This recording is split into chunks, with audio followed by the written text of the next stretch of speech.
제발 지금은 조용히 해주세요. 숨이 너무 가빠져요.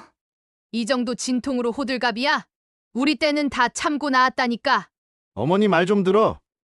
사람 많은 데서 창피하게 왜 이래? 민호 씨 지금은 나랑 아기부터 지켜줘야 하는 거 아냐? 버릇없긴. 시집 와서 말대꾸나 하고. 민호야, 단단히 해. 일어나. 다들 보고 있잖아. 쪽팔리게 정말. 그만하세요. 산모는 응급 상황입니다. 손 떼세요. 바로 분만실로 이동합니다.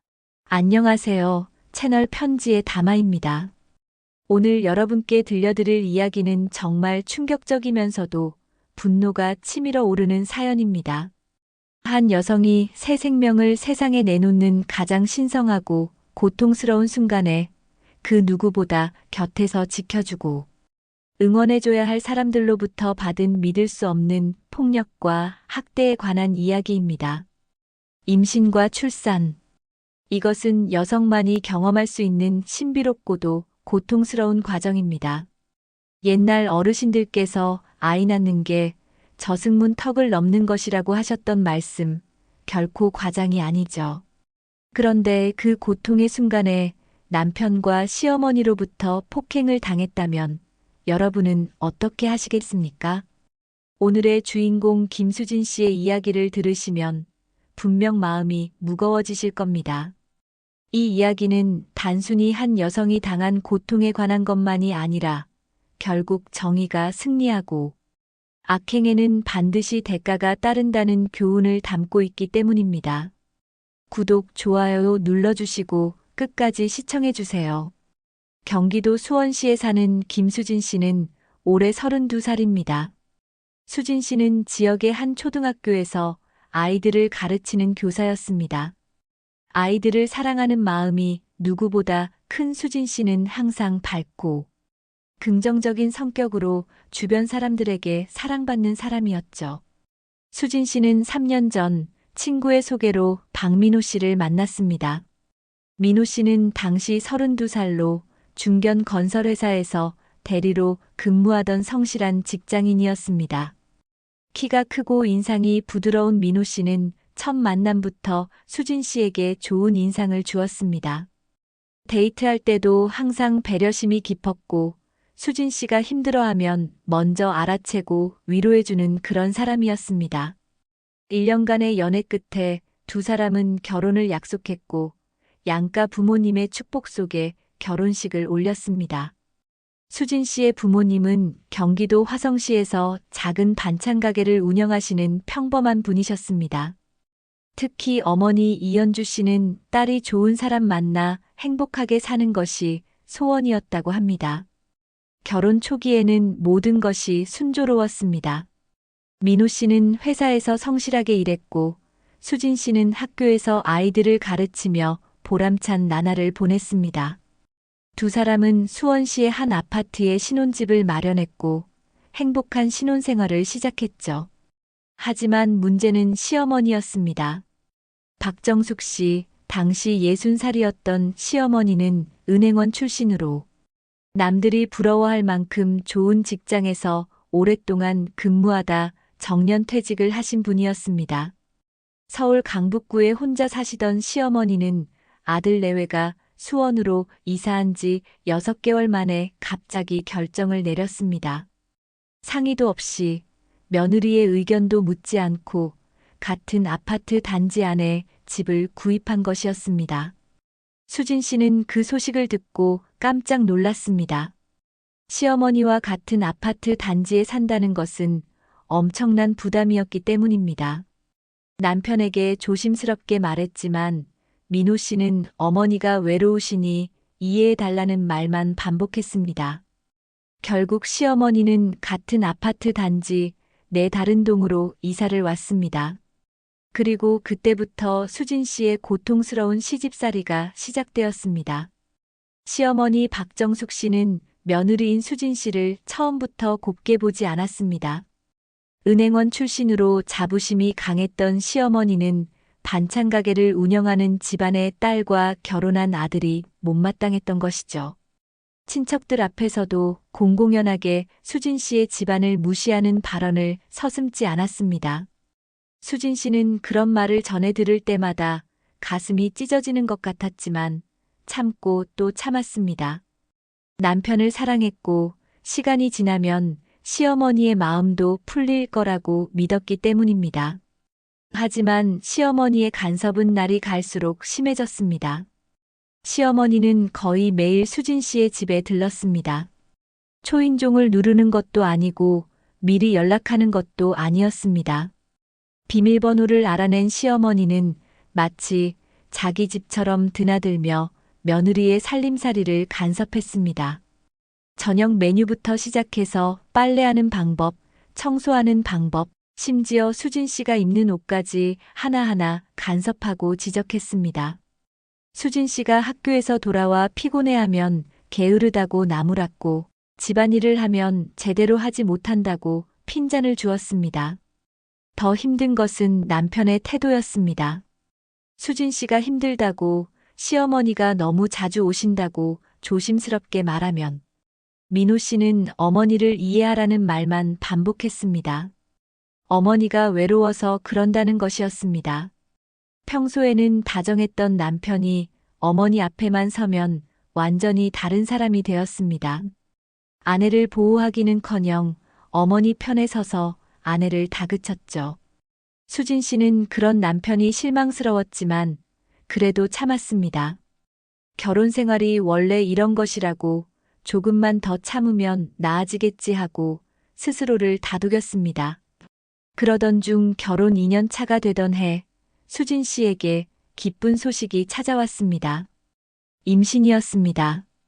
두 줄이 나타난 임신 테스트기를 보며 수진 씨는 눈물을 흘렸습니다. 기쁨의 눈물이었죠. 아이를 무척 좋아했던 수진 씨는 자신의 아이를 갖게 된다는 사실이 믿기지 않았습니다. 남편 민호 씨도 처음에는 무척 기뻐했습니다. 그리고 시어머니에게 전화를 걸어 소식을 전했죠. 하지만 시어머니의 반응은 의외였습니다. 축하의 말은 없었고 그저 빨리 아들을 낳으라는 압박만 있었을 뿐이었습니다. 우리 집안은 대대로 장손이 중요한 집안이라는 말과 함께 말입니다. 수진 씨는 씁쓸했지만 그래도 아이가 생긴 기쁨에 모든 것을 견딜 수 있을 것 같았습니다. 하지만 임신 후 시어머니의 간섭은 더욱 심해졌습니다. 임산부가 이렇게 누워만 있으면 안 된다며 일어나서 집안일을 하라고 강요했습니다. 움직여야 순산한다는 것이 시어머니의 지론이었습니다. 반면 식사 때는 너무 많이 먹는다며 핀잔을 주었습니다. 살이 찌면 나중에 아이 낳기 힘들다는 이유였습니다. 입덧으로 힘들어하는 수진 씨에게 시어머니는 조금의 배려도 없었습니다. 오히려 요즘 여자들은 너무 나약하다며 비난만 했습니다. 자신이 아이를 낳을 때는 입덧도 하지 않았고 임신 중에도 모든 집안일을 다 했다는 말을 반복했습니다. 임신 6개월쯤 되었을 때는 더 심한 일도 있었습니다. 수진 씨가 배가 불러오면서 청소를 제대로 못했다는 이유로 시어머니가 크게 화를 낸 것입니다.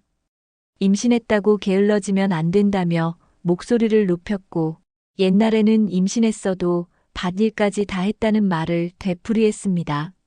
수진 씨가 허리가 아프다고 말하자 시어머니는 아프긴 뭐가 아프냐며 일축했습니다. 다들 그렇게 낳는 것이고 수진 씨만 특별한 것이 아니라는 말이었습니다. 옆에 있던 민호 씨는 아무 말도 하지 않았습니다. 아니, 오히려 어머니 편을 들었습니다. 어머니 말씀이 맞으니 조금만 더 신경 써서 하라고 아내에게 말했습니다. 그날 수진 씨는 화장실에 들어가 한참을 울었습니다. 임신으로 몸도 힘든데 아무도 자신을 이해해주지 않는 것 같았습니다.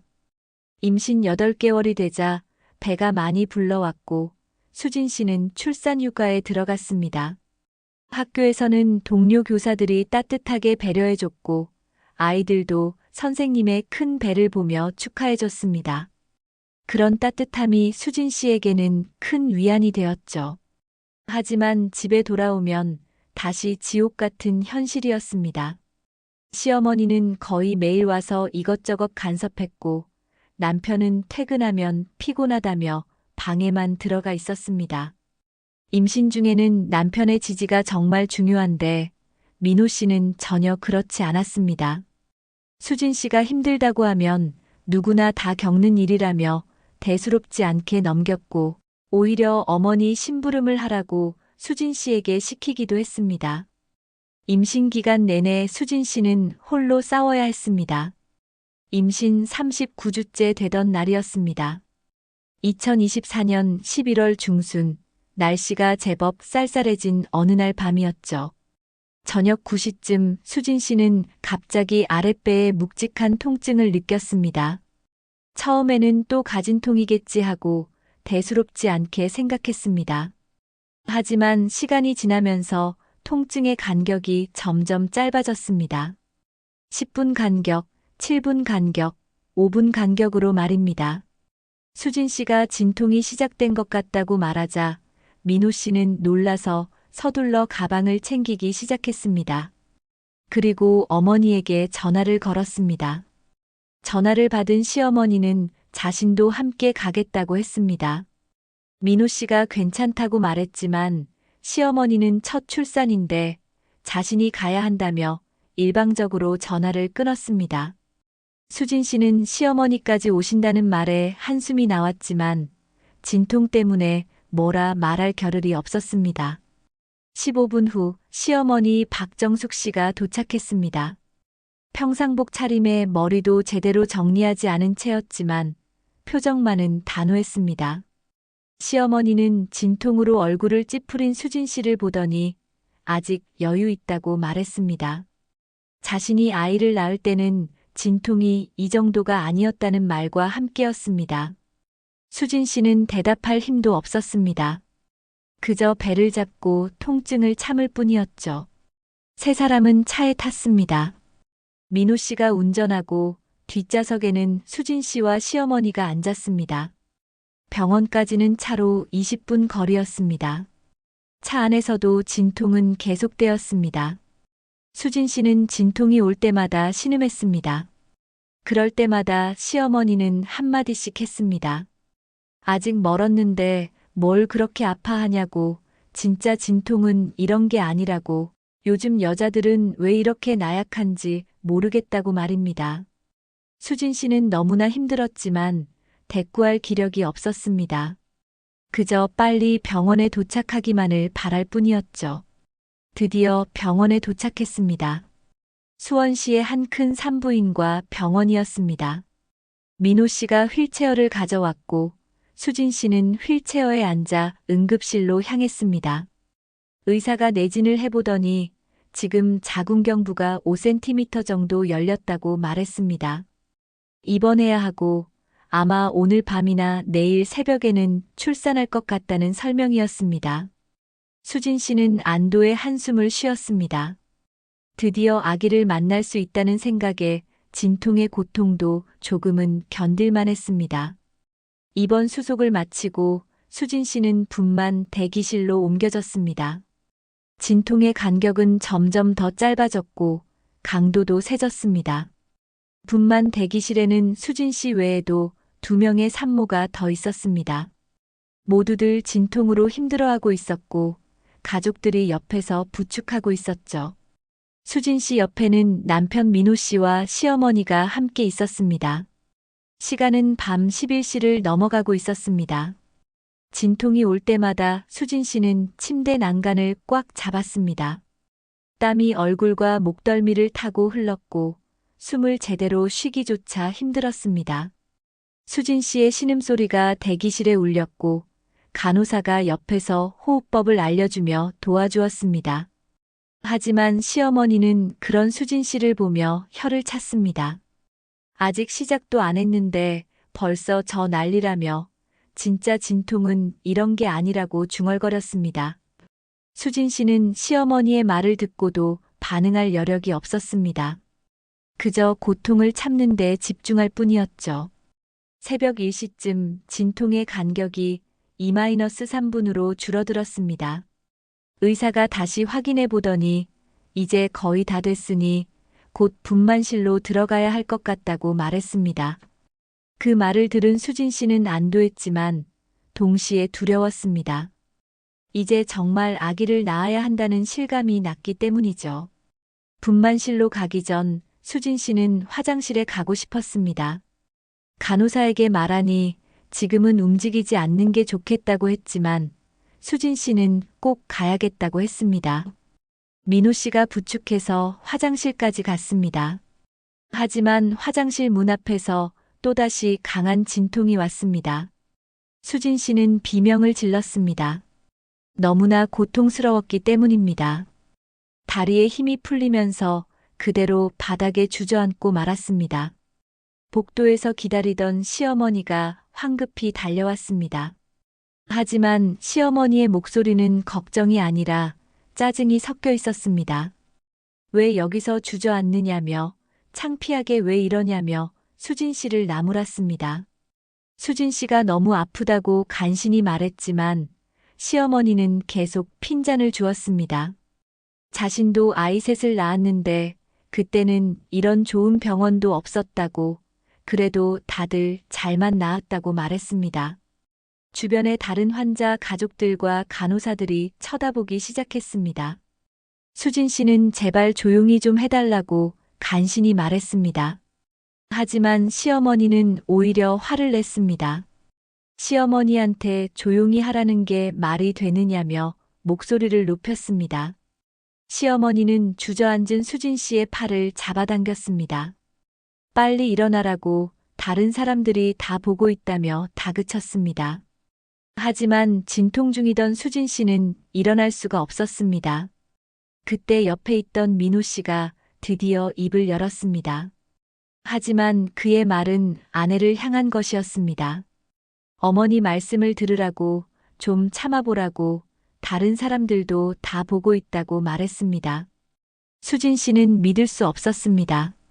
이렇게 고통스러운 순간에 남편까지 자신을 다그치다니. 수진 씨가 정말 힘들다고 말했지만 민호 씨는 그래도 이렇게까지 하면 안 된다며 진정하고 일어나라고만 했습니다. 눈물이 수진 씨의 눈에서 흘러내렸습니다. 고통도 고통이었지만 가장 힘든 순간에 아무도 자신의 편이 되어주지 않는다는 사실이 더 고통스러웠습니다. 그때였습니다. 수진 씨가 제발 좀 조용히 해달라고 간신히 말했습니다. 진통의 고통 속에서도 더 이상 참을 수 없었기 때문입니다. 그 순간 시어머니의 얼굴이 불그락푸르락해졌습니다.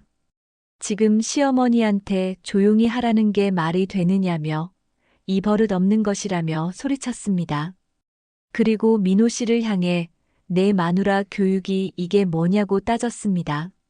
시어머니의 목소리는 복도 전체에 울려 퍼졌습니다. 다른 환자들과 가족들, 간호사들이 모두 이쪽을 쳐다보았습니다. 민호 씨의 얼굴도 굳어졌습니다. 어머니가 화를 내자 그는 당황했습니다. 그리고 그 당황함은 아내에 대한 분노로 변했습니다. 민호 씨는 수진 씨에게 어머니한테 어떻게 그런 식으로 말할 수 있느냐며 목소리를 높였습니다. 수진 씨는 바닥에 주저앉은 채 남편을 올려다보았습니다. 민호 씨의 눈빛에는 아내에 대한 걱정이나 사랑이 아니라 어머니 앞에서 망신당했다는 분노만 있었습니다. 수진 씨가 울먹이며 정말 힘들다고 말했지만 민호 씨는 듣지 않았습니다. 빨리 일어나라고 소리치며 수진 씨의 팔을 잡아당겼습니다. 하지만 수진 씨는 일어날 수가 없었습니다. 진통이 계속되고 있었고 다리에 힘이 들어가지 않았기 때문입니다. 수진 씨는 아프다고 제발이라고 신음했습니다. 하지만 민호 씨는 아프면 참아야지 왜 이렇게 난리냐고 소리쳤습니다. 그리고 그 순간이었습니다. 믿을 수 없는 일이 벌어졌습니다. 화가 난 민호 씨가 바닥에 주저앉아 있는 아내를 향해 발을 들어 올렸습니다. 그리고 그대로 수진 씨의 배를 향해 발로 찼습니다. 둔탁한 소리와 함께 수진 씨의 비명이 터져 나왔습니다. 만삭의 배를 발로 찬 것입니다. 출산을 앞둔 임산부의 배를, 그것도 아이의 아버지가 병원 복도에서 수많은 사람들이 보는 앞에서 말입니다. 시간이 멈춘 듯 했습니다. 복도에 있던 모든 사람들이 경악했습니다. 다른 산모의 가족들, 간호사들, 지나가던 의사들 모두가 그 광경을 목격했습니다. 저 사람 미쳤냐는 외침이, 임산부를 발로 차다니 세상에라는 비명이 터져 나왔습니다. 간호사를 부르는 소리가 복도를 가득 메웠습니다. 수진 씨는 바닥에 쓰러진 채 배를 감싸쥐고 비명을 질렀습니다. 눈물과 땀이 범벅이 된 얼굴로 믿을 수 없다는 표정으로 남편을 쳐다보았습니다. 민호 씨는 자신이 무슨 짓을 저질렀는지 깨닫고 당황했습니다. 손이 떨렸고 얼굴이 창백해졌습니다. 하지만 시어머니는 오히려 며느리를 제시도밖에 속 편집 나무랐습니다. 내가 말을 안 들으니까 그런 거라며 이렇게까지 말을 안 들으면 어쩔 수 없다는 식으로 말했습니다. 한 간호사가 달려와 소리쳤습니다. 지금 뭐 하시는 거냐며 다른 의료진들을 불렀습니다. 의사 선생님을 부르는 급박한 목소리가 울렸고 환자가 배를 맞았다는 응급 상황이라는 말이 복도에 퍼졌습니다. 순식간에 의료진들이 몰려들었습니다. 수진 씨를 들것에 올려 응급실로 옮겼습니다. 수진 씨는 계속해서 배를 감싸쥐고 울부짖었습니다. 아기는 괜찮냐고, 우리 아기는 괜찮은 거냐고, 제발 아기만은 살려달라고 비명처럼 외쳤습니다. 의료진들은 신속하게 움직였습니다. 초음파 검사를 하고 태아의 심박동을 확인했습니다. 다행히 아기의 심장은 뛰고 있었습니다. 하지만 안심할 수 없는 상황이었습니다. 의사는 즉시 제왕절개를 준비하라고 지시했습니다. 태아가 스트레스를 받고 있다는 설명과 함께였습니다. 한편 병원 측에서는 즉시 경찰에 신고했습니다. 병원 내에서 임산부에 대한 폭행이 발생했다는 내용이었습니다. 이것은 단순한 부부싸움이 아니라 명백한 범죄 행위였기 때문입니다. 수술실 밖에서 민호 씨와 시어머니는 어찌할 바를 몰랐습니다. 민호 씨는 자신이 저지른 일의 심각성을 뒤늦게 깨달았습니다. 손이 떨리고 식은땀이 흘렀습니다. 자신이 무슨 짓을 저질렀는지, 만약 아내와 아이에게 무슨 일이라도 생긴다면 어쩌나 하는 공포가 밀려왔습니다. 하지만 시어머니는 여전히 현실을 부정했습니다. 괜찮을 거라고, 아기는 튼튼할 거라고, 옛날 사람들도 다 이렇게 낳았다고 중얼거렸습니다. 민호 씨가 자책하자 시어머니는 그게 다 며느리가 말을 안 들어서 그런 거라며 너무 자책하지 말라고 말했습니다. 시어머니는 끝까지 잘못을 인정하지 않았습니다. 제왕절개 수술은 긴급하게 진행되었습니다. 의료진들은 최선을 다했고 다행히 아기는 무사히 태어났습니다. 새벽 3시 17분 3.2kg의 건강한 여자아이가 세상에 나왔습니다. 아기의 울음소리가 수술실을 가득 메웠습니다. 마취에서 깨어난 수진 씨는 간호사에게 가장 먼저 물었습니다. 아기는 괜찮냐고, 우리 아기 괜찮은 거냐고 떨리는 목소리로 물었습니다. 간호사가 건강하게 잘 태어났으니 걱정하지 말라고 따뜻하게 미소 지으며 말했습니다. 수진 씨는 그제야 눈물을 흘렸습니다. 안도의 눈물이었습니다. 하지만 곧 다른 감정이 밀려왔습니다. 분노, 배신감, 슬픔, 그리고 두려움이었습니다. 남편이 자신을 발로 찼다는 사실이, 출산 중인 자신을, 아기가 들어있는 배를 찼다는 사실이 믿기지 않았습니다. 그 생각이 떠오르자 온몸이 떨렸습니다. 아기가 무사해서 다행이었지만 만약 아기에게 무슨 일이라도 생겼다면 어떻게 됐을까? 생각만 해도 끔찍했습니다. 수술 후 회복실에 누워있는 동안 수진 씨는 결심했습니다. 더 이상은 안 되겠다고, 이런 사람들과는 함께 살 수 없다고, 자신의 아이를 지켜야 한다고 굳게 마음먹었습니다. 새벽 5시쯤 민호 씨가 회복실로 들어왔습니다. 그의 얼굴은 창백했고 눈은 충혈되어 있었습니다. 떨리는 목소리로 미안하다고, 정말 미안하다고 말했습니다. 하지만 수진 씨는 남편을 쳐다보지도 않았습니다. 그저 나가라고 차갑게 말했습니다. 민호 씨는 더 말하지 못하고 회복실을 나갔습니다. 그날 오전 경찰이 병원에 왔습니다. 병원 측의 신고를 받고 출동한 것이었습니다. 경찰은 수진 씨와 민호 씨를 각각 조사했고 병원의 CCTV를 확보했습니다. 복도에 설치된 CCTV에는 모든 장면이 선명하게 담겨 있었습니다. 당시 현장에 있었던 다른 산모의 가족들과 간호사들도 모두 증인이 되었습니다. 특히 옆 병실에 입원한 산모의 시어머니였던 최영애 씨라는 65살의 여성은 그 광경을 목격하고 너무나 충격을 받았다며 적극적으로 증언하겠다고 나섰습니다.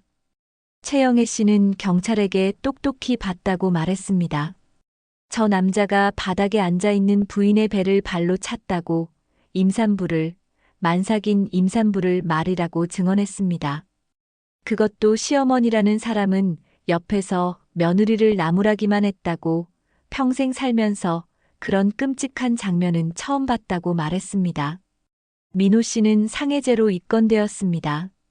경찰은 그에게 출석을 요구했고 사건은 검찰로 송치되었습니다. 병원에서 이틀을 보낸 후 수진 씨는 아기와 함께 퇴원했습니다. 하지만 집으로 가지 않았습니다. 산후조리원도 가지 않았습니다.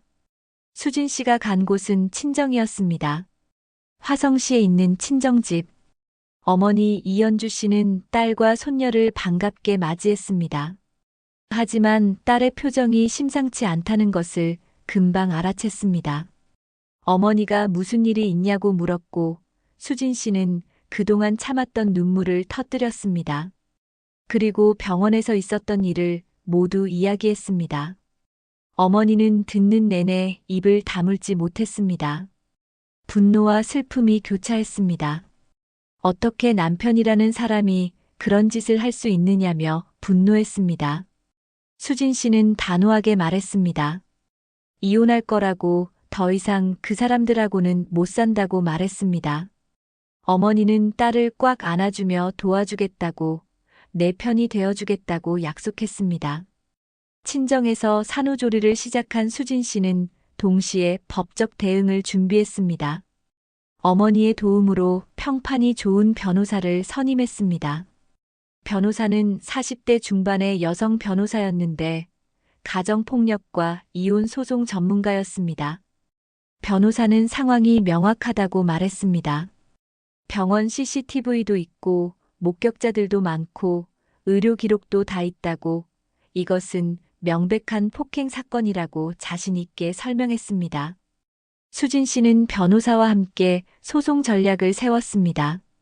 우선 형사고소를 유지하면서 동시에 이혼 소송과 양육권 소송을 제기하기로 했습니다.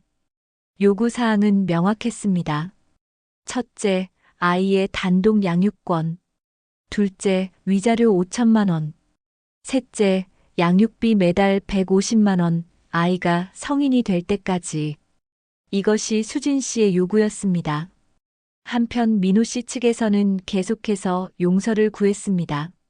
전화도 하고 문자도 보내고 심지어 친정집 앞에까지 찾아왔습니다. 한 번만 용서해달라고, 정말 잘못했다고, 다시는 그런 일 없을 거라고 애원했습니다.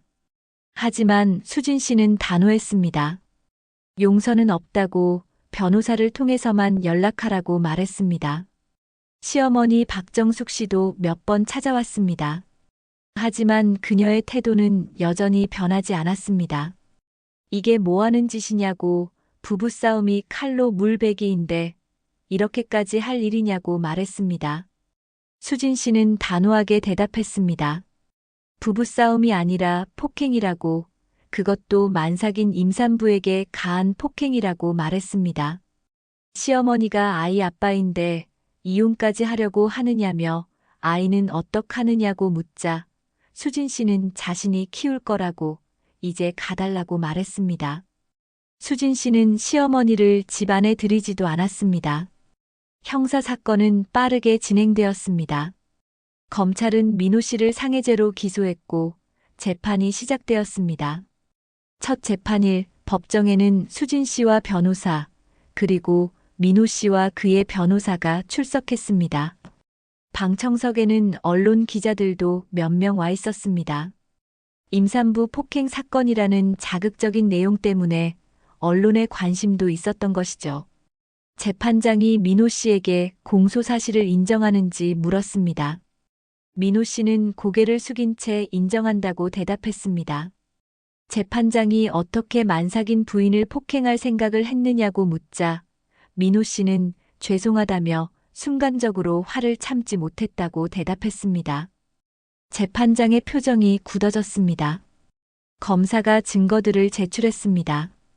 병원의 CCTV 영상이 법정에서 재생되었습니다. 영상 속에서 민호 씨가 바닥에 앉아 있는 수진 씨의 배를 발로 차는 장면이 선명하게 보였습니다. 방청석에서 한숨 소리가 터져 나왔습니다. 이어서 증인 신문이 진행되었습니다. 당시 현장에 있었던 간호사가 증언했습니다. 환자분이 진통으로 매우 고통스러워하고 계셨다고, 그런데 시어머니라는 분이 계속 환자분을 나무랐다고 말했습니다. 요즘 여자들은 나약하다느니 우리 때는 안 그랬다는 식으로 말했다고 증언했습니다. 그리고 피고인이 갑자기 부인을 발로 찼다고 30년 넘게 산부인과에서 일했지만 그런 끔찍한 장면은 처음 봤다고 떨리는 목소리로 말했습니다. 다음으로 최영애 씨가 증언했습니다. 자신은 며느리 출산을 지켜보러 갔다가 그 장면을 목격했다고, 자신도 며느리가 둘 있지만 그렇게는 못한다고 말했습니다. 아무리 화가 나도 출산하는 며느리를 어떻게 그렇게 대할 수 있느냐고, 더군다나 남편이라는 사람이 발로 차다니 정말 충격적이었다고 증언했습니다. 담당 의사도 증인으로 출석했습니다. 환자는 당시 극심한 진통 중이었고 자궁경부도 많이 열린 상태였다고 설명했습니다. 그런 상태에서 복부에 강한 충격을 받으면 태아나 산모 모두에게 위험할 수 있다고, 다행히 응급제왕절개로 아기는 무사했지만 최악의 경우 태아 사망이나 조산 등의 문제가 발생할 수 있었다고 전문적인 증언을 했습니다. 민호 씨의 변호사는 선처를 호소했습니다. 피고인은 평소 성실한 직장인으로 전과도 없고 깊이 반성하고 있다고, 순간적인 실수였고 피해자에게 용서를 구하고 있으니 선처를 부탁한다고 말했습니다. 하지만 수진 씨의 변호사는 단호하게 반박했습니다. 이것은 단순한 실수가 아니라고, 출산이라는 가장 위험하고 고통스러운 순간에 아내를 폭행한 것은 명백한 범죄라고 주장했습니다. 더욱이 피고인의 어머니는 현장에서 며느리를 계속 학대했고 피고인은 그것을 방조했다고, 이는 계획적이고 지속적인 학대의 연장선상에 있는 범죄라고 강력하게 말했습니다. 형사 재판과 함께 민사소송도 진행되었습니다. 이혼 소송과 양육권 소송이었습니다. 수진 씨는 결혼 생활 동안 겪었던 시어머니의 학대와 남편의 방조를 상세하게 진술했습니다. 결혼 초기부터 시어머니는 자신을 무시하고 학대했다고, 친정을 무시하고 하는 모든 일에 간섭했다고 말했습니다. 남편은 그런 어머니를 말리기는커녕 오히려 자신을 다그쳤다고 진술했습니다. 임신 중에도 마찬가지였다고 수진 씨는 말을 이어갔습니다. 입덧으로 힘들어해도 나약하다며 핀잔만 주었고, 배가 불러 움직이기 힘들어도 집안일을 강요했다고, 남편은 그런 상황을 알면서도 아무것도 하지 않았다고 설명했습니다. 그리고 출산 당일 가장 고통스러운 순간에 남편은 자신을 발로 찼다고, 자신의 배를, 아이가 들어있는 배를 찼다고 담담하게 진술했습니다. 그 순간 깨달았다고, 이 사람들과는 더 이상 함께 살 수 없다는 것을 알았다고 말했습니다. 수진 씨의 진술은 담담했지만 힘이 있었습니다. 민호 씨 측에서는 화해를 시도했습니다. 위자료를 주겠다고, 양육비도 주겠다고, 아이도 만나게 해달라고 애원했습니다. 하지만 수진 씨는 단호했습니다. 화해는 없다고, 단독 양육권을 원한다고, 아버지로서의 면접교섭권은 최소한으로 제한해 달라고 말했습니다. 재판부도 수진 씨의 손을 들어주었습니다. 형사 재판에서 민호 씨는 징역 6개월의 집행유예 2년을 선고받았습니다. 재판장은 판결문에서 이렇게 말했습니다. 피고인은 출산이라는 생명의 신성한 순간에 아내를 폭행했다고, 이는 단순한 폭행이 아니라 생명에 대한 존중의 부재를 보여주는 중대한 범죄라고 설명했습니다. 다만 피고인이 깊이 반성하고 있고 전과가 없으며 피해자와 태아가 다행히 큰 피해를 입지 않은 점을 고려하여 집행유예를 선고한다고 밝혔습니다. 민사재판에서도 수진 씨가 전면 승소했습니다. 이혼이 인정되었고 아이의 단독 양육권은 수진 씨에게 주어졌습니다. 위자료는 5천만 원, 양육비는 매달 150만 원으로 결정되었습니다. 면접교섭권은 월 1회로 제한되었고 그것도 수진 씨의 동의하에만 가능하도록 했습니다. 재판이 끝난 후 수진 씨는 기자들 앞에서 짧게 소감을 밝혔습니다. 정의가 승리했다고 생각한다고, 자신과 아이를 위해 싸워주신 모든 분들께 감사한다고, 앞으로 아이를 잘 키우며 살아가겠다고 말했습니다.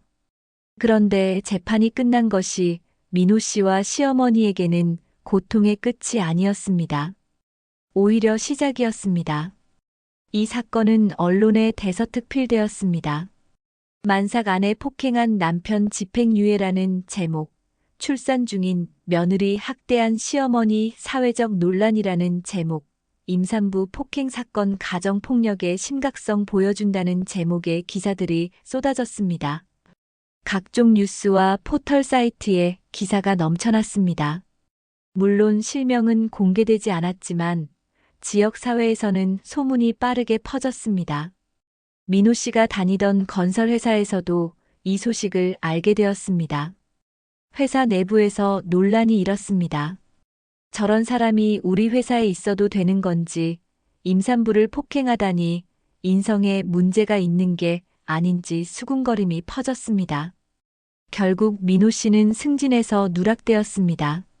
그가 기대했던 차장 승진은 다른 동료에게 돌아갔습니다. 상사는 민호 씨를 불러 조용히 말했습니다.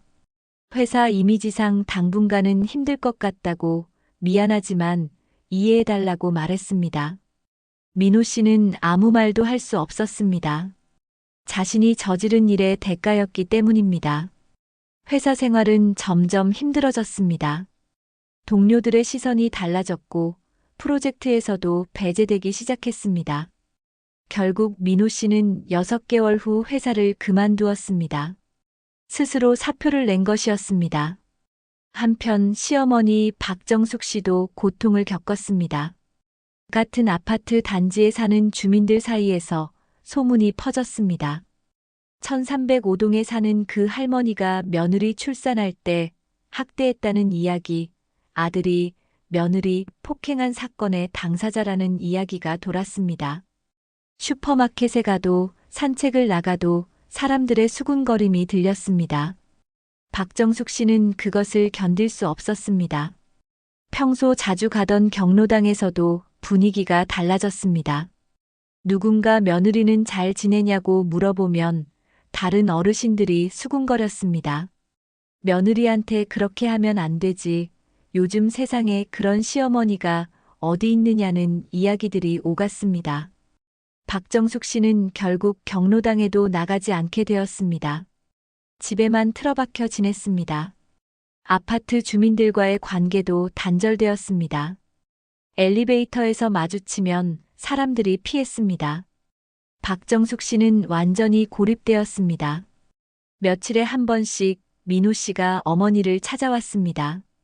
두 사람은 서로를 바라보며 한숨만 쉬었습니다. 민호 씨가 회사를 그만뒀다고 말하면 박정숙 씨도 경로당에 못 간다고 대답했습니다. 침묵이 흘렀습니다. 두 사람은 자신들이 저지른 일의 대가를 톡톡히 치르고 있었습니다. 2년이라는 시간이 흘렀습니다. 수진 씨는 산후조리를 마치고 몇 개월 후 학교로 복직했습니다. 아이는 친정 어머니의 도움을 받으며 건강하게 자랐습니다. 수진 씨는 이제 밝은 표정으로 말할 수 있게 되었습니다. 딸이 정말 잘 컸다고, 건강하고 밝다고, 자신이 잘 키우고 있다는 자신감이 생겼다고 말했습니다. 학교에서도 동료 교사들과 학부모들이 수진 씨를 응원했습니다. 그녀의 이야기를 들은 많은 사람들이 용기를 얻었다고 말했습니다. 선생님처럼 용기 있게 대처하는 게 쉽지 않은데 정말 대단하다는 말, 선생님 덕분에 용기를 얻었다는 말, 참기만 하는 게 능사가 아니라는 걸 배웠다는 말을 들었습니다. 수진 씨는 자신의 경험을 통해 다른 사람들에게도 희망을 주고 있었습니다. 경제적으로도 안정되었습니다. 교사 월급에 매달 들어오는 양육비 150만 원, 그리고 위자료로 받은 5천만 원 중 일부를 투자해 생긴 수익까지. 수진 씨와 아이는 넉넉하지는 않지만 안정적으로 생활할 수 있었습니다. 무엇보다 마음의 평화를 찾았습니다. 이제는 눈치 보지 않아도 된다고, 시어머니 눈치 남편 눈치 안 보고 자신이 하고 싶은 대로 살 수 있다고, 아이한테도 당당한 엄마가 될 수 있다고 수진 씨는 말했습니다. 진심으로 행복해 보였습니다. 반면 민호 씨의 삶은 완전히 달라졌습니다. 회사를 그만둔 후 여러 곳에 이력서를 넣었지만 번번이 떨어졌습니다. 중견 기업에서의 경력이 있었음에도 불구하고 사건 기록 때문에 채용이 거부되는 경우가 많았습니다. 제시도박 계속 편집 결국 민호 씨는 작은 중소기업에 겨우 취직할 수 있었습니다. 이전 회사에서 받던 연봉의 60% 수준이었습니다. 게다가 매달 150만 원의 양육비를 보내야 했기 때문에 생활은 빠듯했습니다.